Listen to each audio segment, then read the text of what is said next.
শুভ বৃহস্পতিবার।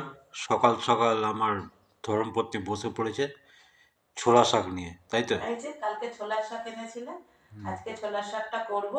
তার সাথে দেব বেগুন, একটু মটরশুঁটি দেব, আর দেব বড়ি। তো ছোলার শাকটা কেটে নিই। যত যা কিছুতেই কাটি না কেন, এই যে নিচে বসে এই যে সুন্দর করে কাটার এই যে একটা হ্যাঁ, ইয়ে, সেটা তো এটা ঠিকই। এটা হয় না। নিচে বসে এটা ব্যালেন্স হয় না। ব্যালেন্সটা ভালো হয়, অন্য কোথাও। ব্যালেন্সটা হলে আর বটিতে কাটাটাই অন্যরকমই ব্যাপার একটা। হুম।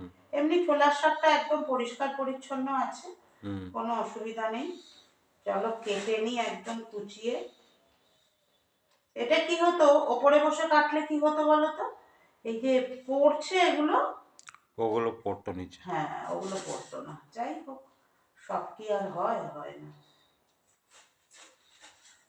আমি আবার ডান হাতে ধরে বাঁ হাতে কাটি, বাঁ হাতে ধরে ডান হাতে কাটতে পারি না, অসুবিধা হয়। ওটা যে যার যেভাবে, সেটা যার যার যেভাবে পারমিট করে অভ্যেস। শাক কাটা দিয়ে আজকে দিন শুরু করলাম। না, তার আগে দিন শুরু হয়ে গেছে, পুজো আচ্চা সব কমপ্লিট হয়ে গেছে। তোমার পুজো তো অনেকক্ষণ আগে হয়ে গেছে। এখন এই শাক কাটবে, মটরশুঁটিটা ছড়াবে, বেগুন কাটবে, আর কিছু না। মটরশুঁটিটা এই ভদ্রলোক ছাড়িয়েই দেয়, কিন্তু হুম। কালকে রাত্রে এনেছি তো তাই ছাড়ানোটা হয়নি।